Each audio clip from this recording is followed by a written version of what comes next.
She joins me now.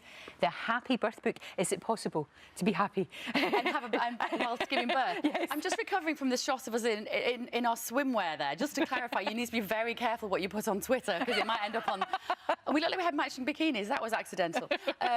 Yeah, I actually not long after James's accident, a couple of years really, when he was starting to recover, I really needed something for me, and I'd been interested in maternity services and the care that women get in birth and how you can prepare for pregnancy and labour, because I'd had two brilliant first births, but I seemed to be the exception to the rule. So I was very interested in this topic. I'd written about it, I'd researched it for really 10 years up to that point, and then I set up a business in Chiswick where we live, providing antenatal lessons. Right. As you know, I'm primarily a journalist and a writer, so this is now 3 years later of having run that business and worked with all those couples. It was inevitable at some point I had to put the two together. So it's to prepare women to have a happy birth. It is possible. It is possible. No, and it isn't. It shouldn't be. And you know, pregnancy isn't an illness. It should be something that you can celebrate, and it should be something people shouldn't be scared of. That's right. And all of that. You've got a cracking midwife, Pam Wilde. Oh, I love with you. A bit reluctant though, wasn't she? She's not somebody that, I mean, she knows so much. She has seen so many famous vaginas, Lorraine, I can't tell you. And she's very discreet about it, annoyingly discreet about it. But the people who've spoken publicly about the care that they've received from Pam include Davina McCall, Tandy Newton, Vanessa Redgrave. She's looked after a wide range of people, including me. So she caught all of my babies. And Pam runs the course with me. So she does the sessions with the women and the men on the course, and we use obstetricians and physiotherapists, etc. And I kind of have pulled it all together from the dream team that I know. And in fact, those experts have also contributed to the book. So we have exercise from Professor Greg Whaite, who you know very well from your Sport Relief challenges. Yes, of course. Greg he's brilliant. Is the best he's in fantastic. this area. On the course, we talk about preparing for birth as though you're preparing for a marathon.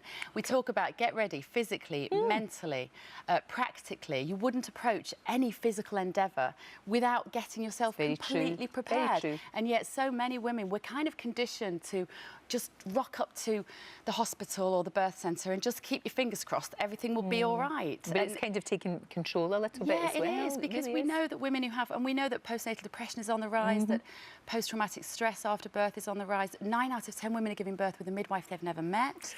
We need to prepare women for that situation, because we're not designed to give birth with stress in our lives, and that's sadly what we're doing to so many women. No, that's very true. You mentioned it was like being a marathon. Your man ran the marathon at the weekend, didn't he? Did you see how ridiculously quick it was? It was. What was it again? What was the time? He did 2 hours and 43 minutes. Well, that's just showing off, really. It's totally showing off. At 45 years old, he did a 7-minute PB. I can promise you there are no drugs involved. It is literally just training like a maniac. Tenacity, determination, complete stubbornness, and training every single day. Incredible. You know, we were on holiday in Barbados, and he spent 2 hours on the running machine inside the hotel every day. Wow. Yeah, that went down well. Goodness me. You can imagine. And he's doing well. The whole recovery thing is doing well. It's been amazing. Yeah, it's incredible. When we sat here with you, and that was pretty much the only TV interview we did, I wasn't sure at that point whether he'd ever be okay again. And we're 7 years post-accident now, and his recovery has been incredible. He's exceeded all expectations.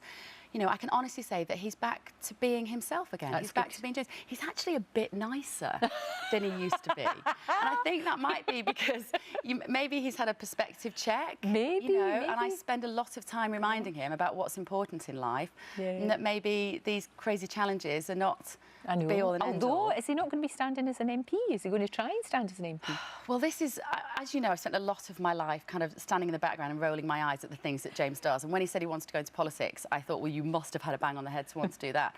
But in fact, yeah, he's been doing this for about 4 or 5 years. It's been portrayed in the press as it's something that's happened overnight, and I just want to go, no, it isn't. He's out at council meetings every Wednesday doing the grassroots work that politicians have to do, and he has a hustings tonight in which we'll know later on this evening whether he's going to be the MP for our area or not, or whether he's going to stand in the upcoming election, which is obviously hurtling towards everybody. Of course it is. Must be. So we didn't think it would happen this quickly in terms of politics, but you know what he's like, and he won't be defeated, and he likes winning, and he's really good in a political arena in any situation where you set him a goal and you say you've got to beat other people to this. And it's another life change for you guys, though, potentially. It really, really is.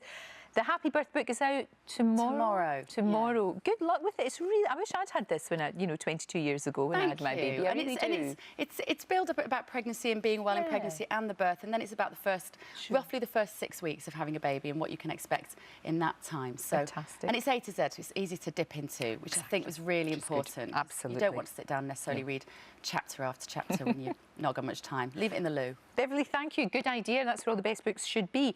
Thank you very much indeed. Great to see you.